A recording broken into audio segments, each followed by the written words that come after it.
Seems that you have come a long way. You've come from New York, as I understand. That's right. I live in Brooklyn, New York. Yeah, and yeah, it was quite a trip. Uh, but it was worth it. I'll see it. Actually, I don't know for sure, but for everything that's happened so far has made it worth it. So you come specially for this event and for no other reason. That's correct. Yeah, because of the invitation to come, I took them up on the invitation to come here, and I left on Monday and didn't get here until Wednesday because I was stuck in Frankfurt. But anyway, that's What makes this event so special? well. I was intrigued by the package I received in the mail. It included a booklet with maybe one or two phrases or lines on each page, and a countdown from 60 to 0. That booklet intrigued me. It read like a manifesto of sorts, and I've always been one to be interested by manifestos, and that made me curious. And then I read that in a letter that accompanied the booklet that they were asking me to as a director to make footage, 60 seconds of footage or a film. And I didn't think that those kinds of things really applied to me very much because my work is more performative in nature, and in fact, I tend to disparage the use of film and the kind of what I call sort of a filmocentric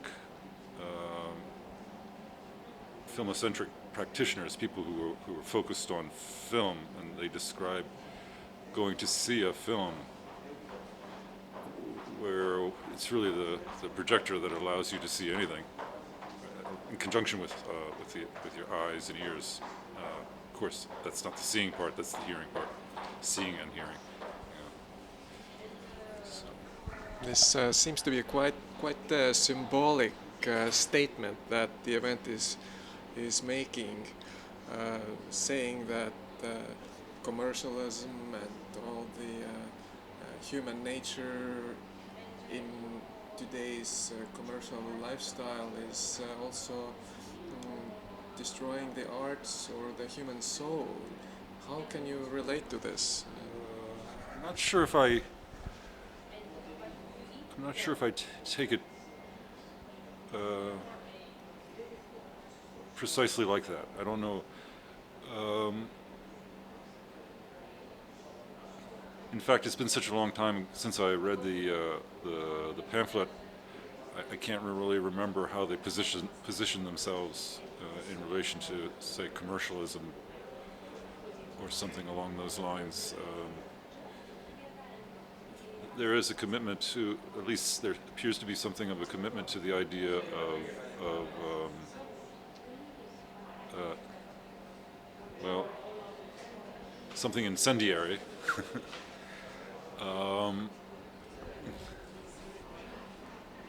And in fact, I don't think that the original materials that are being used to make the 35 millimeter film, they're not being destroyed. It's just the product of a lot of individuals' contributions, which are these 60-second intervals.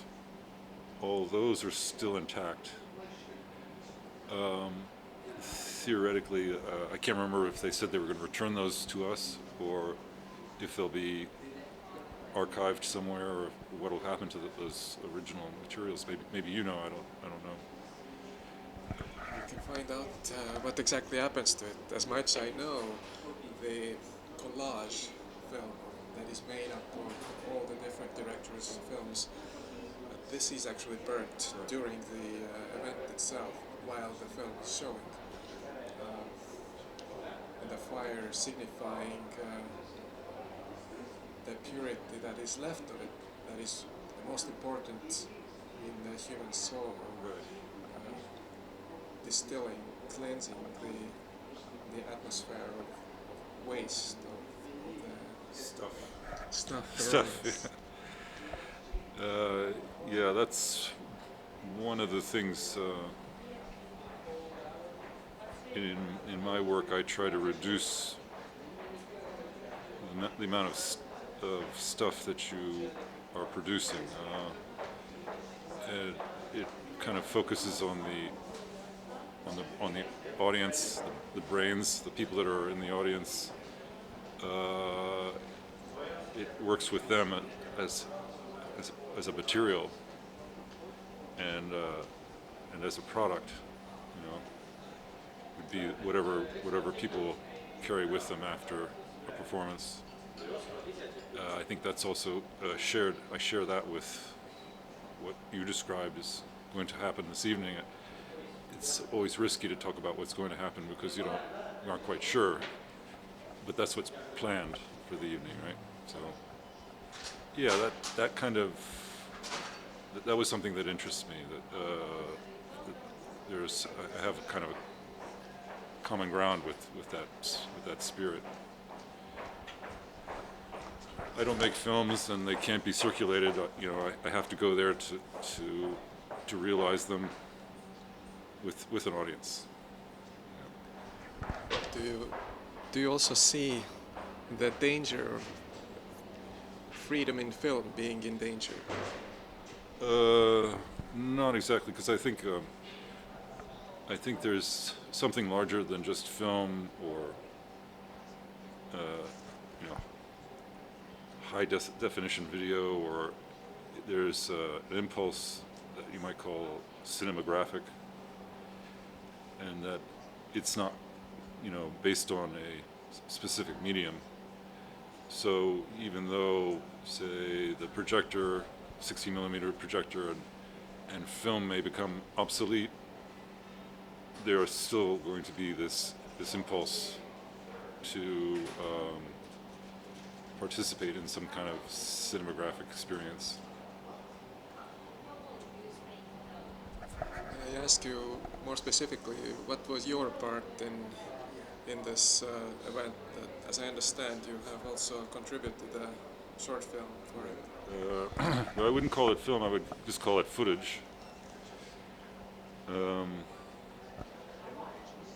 Where I come from, we talk about feet, and a minute is something like 1,440 frames, 24 frames per second times 60, whatever that number is, 24 times 60, is the number of frames, and that works out to be about 37 feet.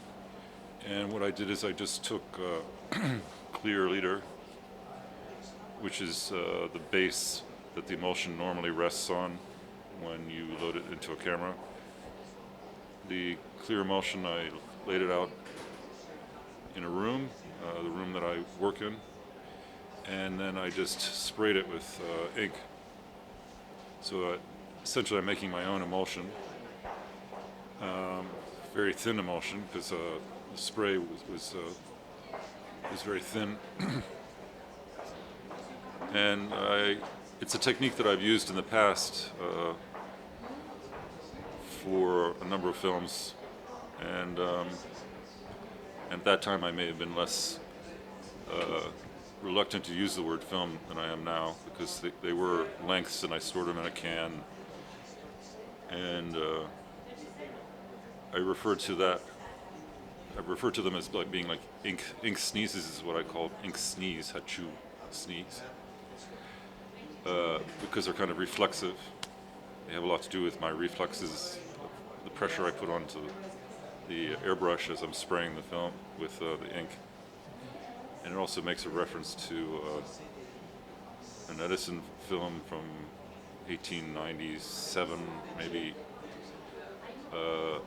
in which an employee of his, Fred Ott, O-T-T, Ott, sneezed for the camera.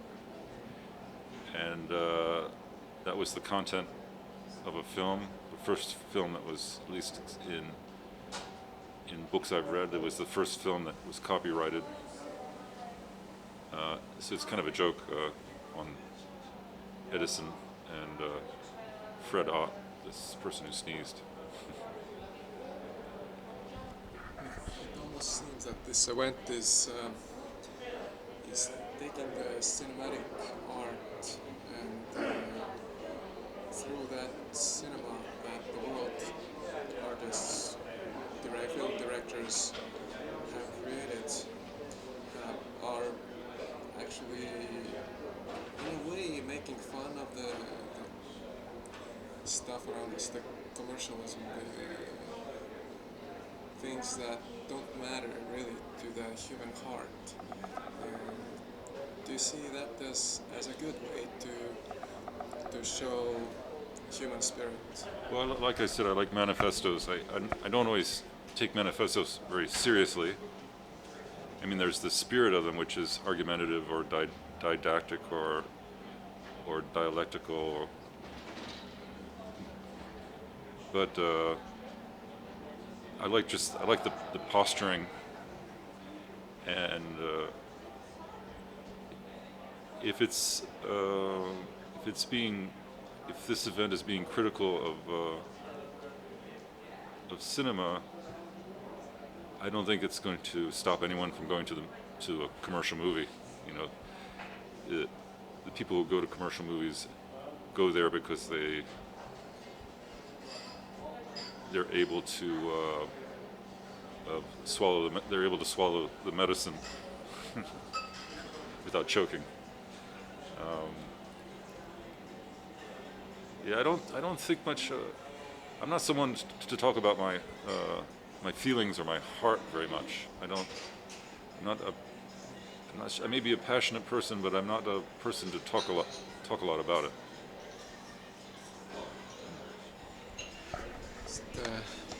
Another question I have in mind is that what way should cinematic art go? In some way we're talking about loving your audiences, making films for the audience. Another way we're saying that film should present the truth, be it an evil, cruel, or whatever it is. It should show what life is. Is there a compromise somehow? Well, those are issues I don't spend a lot of time thinking about. I'd say that what I do depends on some semblance of truth to what I'm doing, because I'm doing it at the moment and in the presence of an audience. I think I just think about sort of the next thing I have to do, and I don't spend a lot of time thinking about what may be next. Do you think Estonia is a good place to have an event like this happening? Yeah, I think so. Well, almost anywhere would be good. They should take it on the road. Maybe that's where it will go.